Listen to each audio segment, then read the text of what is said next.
بسم الله الرحمن الرحیم. السلام علیکم ورحمة الله وبرکاته.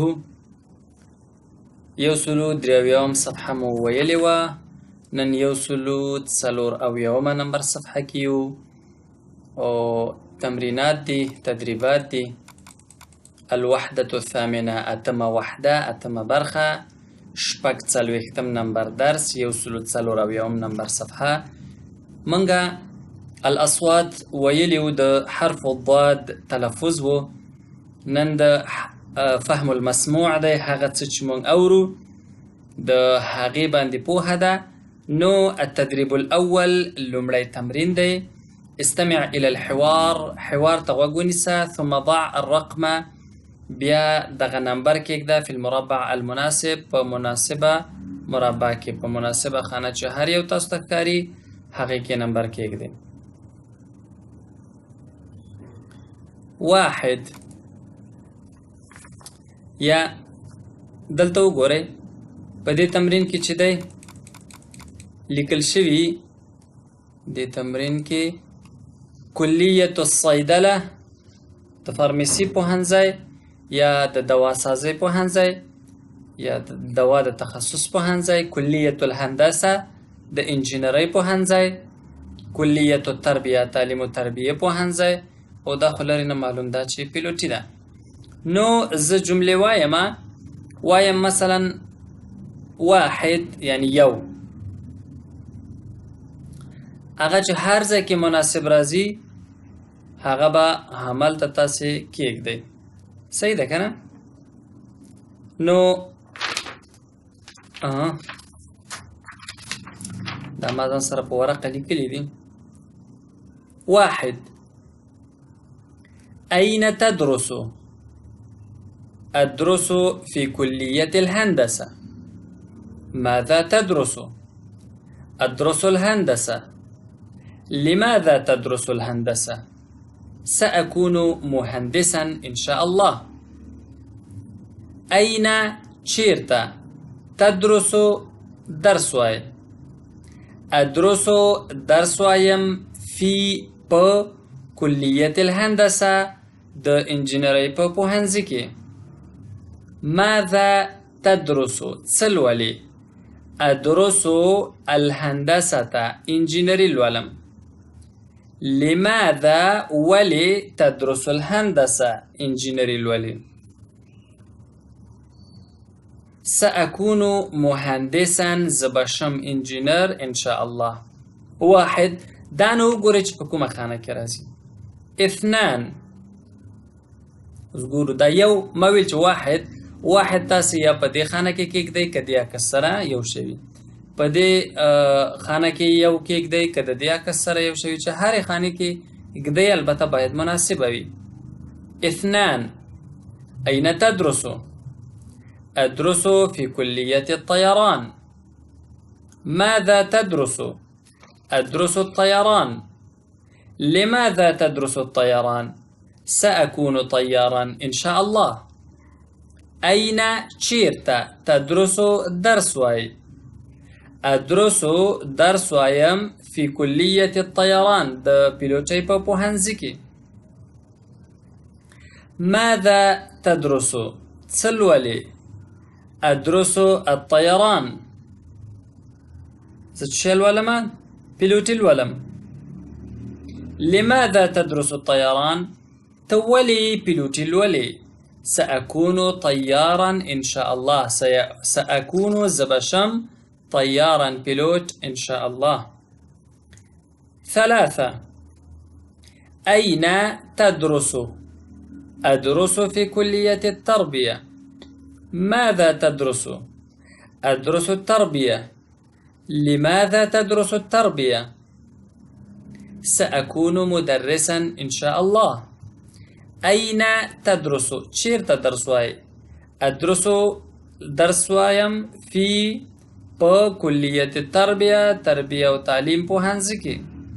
ماذا تدرس؟ څه لولې؟ أدرس التربية تربیه لولم. لماذا تدرس التربية؟ لماذا ولي تدرس درس واي التربية تربية. سأكون زبشم مدرسا ښوونکی ان شاء الله.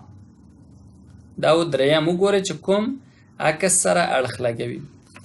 4 أين تدرس؟ أدرس في كلية الصيدلة. ماذا تدرس؟ أدرس الصيدلة. لماذا تدرس الصيدلة؟ سأكون صيدليا إن شاء الله. أين تدرس؟ چیرته درس وایي؟ أدرس درس وایم في كلية الصيدلة د فارمسي په پوهنځي کې. ماذا تدرس؟ څه لولې؟ أدرس الصيدلة. فارمسي لولم. لماذا تدرس الصيدلة؟ فارمسي ولې لولې؟ سأكون صيدليا إن شاء الله. زه به فارمسيست اوسم إن شاء الله. التدريب الثاني دویم تمرین ده. استمع غوږ إلى السؤال سوال ته ثم ضع أو بیا کېږده الرقم عدد في المربع المناسب په مناسبه مربع خانه کې. ګوره 1 2 3 4 5 شپږ خانې دي. هره خانه کې زه وایم چې واحد که دلته مناسب و دلته به یې کېږدئ، که دلته مناسب و دلته به یې کېږدئ، که دلته مناسب و دلته به یې کېږدئ. زه جملې وایم. 1 ماذا تعمل؟ څه کوې؟ 2 كم ساعة تعمل في اليوم؟ په ورځ کې څو ساعته کار کوي؟ کم څو ساعة تعمل کار کوي في اليوم په ورځ کې. 3 كم څو طفلا ماشومان لك ستادي. 4 أين چیرته تعمل کار کوي. 5 ماذا تدرس؟ څه لولې. 6 ما مهنتك؟ دنده دې څه ده؟ تخصص دې څه دی؟ کاروبار دې څه دی؟ انتقالي ګو 115 نمبر صفحې ته. التدريب الثالث استمع إلى الحوار ثم ضع علامة صحيح في المربع المناسب. حوار ته غوږ شه او بیا صحیح نښه کېږده. حوار زه یو پیرې لولم او بیا یې یو لفظ معنا کوم. ښه حوار ته غوږ شئ.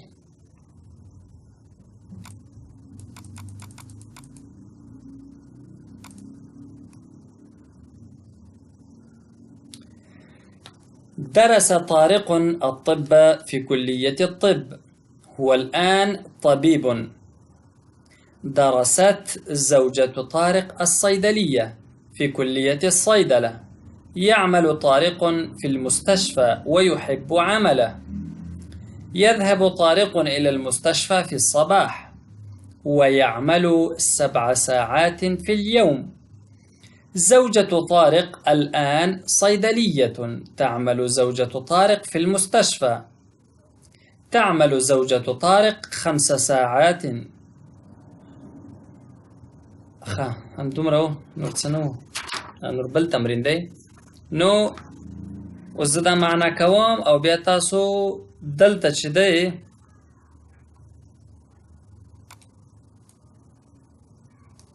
صحیح نښه ږدئ چې دا صحیح دی غلط دی.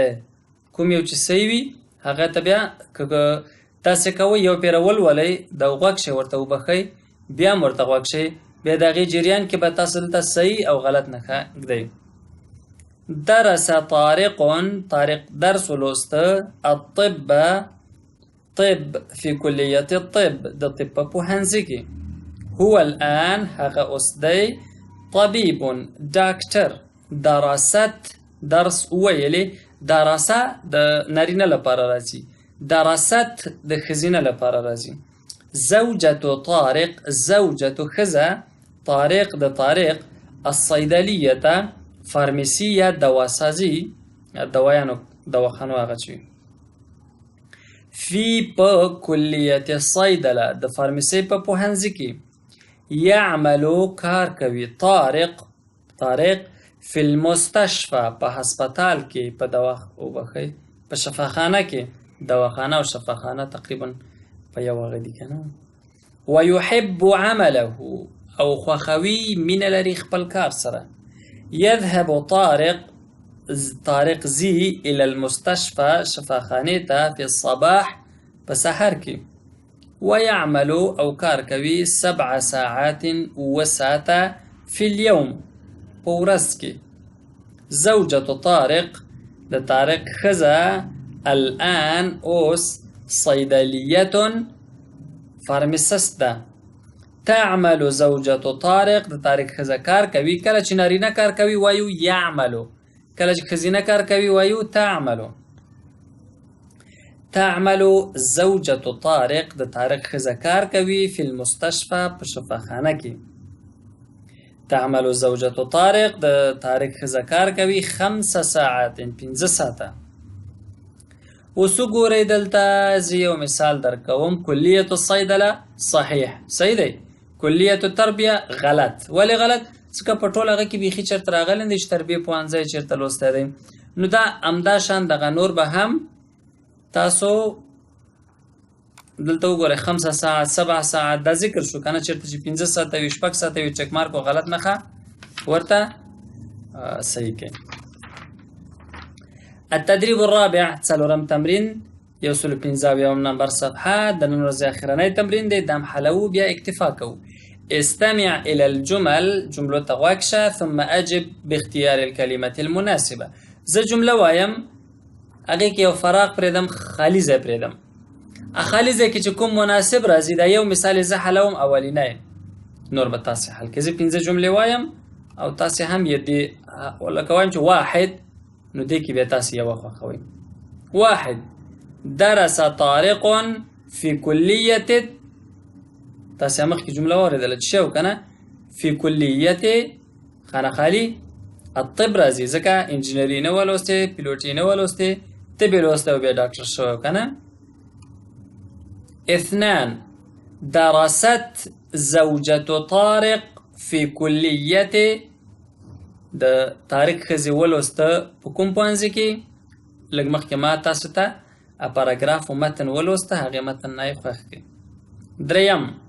3 طارق مهندس دی که طیار دی که طبیب دی چی دی دا بخواه کی 4 زوجة طارق د طارق خزا خانه خالی مدرسة که طبیبة او که صیدلیة 5 اخرانه وګورئ تعمل زوجة طارق في اليوم د طارق خزا په ورځ کې څو ساعته کار کوي کنه وګورئ هغه کوم متن چې مخکې ما لوستی هغه بیا واورئ او دغه جملې نه یو تاسې انتخابولی شئ نو د نن لپاره هم دومره درس بس دی سبا ته به انشاءالله یو سل شپږ نمبر صفحه وایو زه اصغر صلاح مو په لوی رب سپارم ونلتقي ان شاء الله في الدرس المقبل والى اللقاء القادم استودعكم الله والسلام عليكم ورحمة الله وبركاته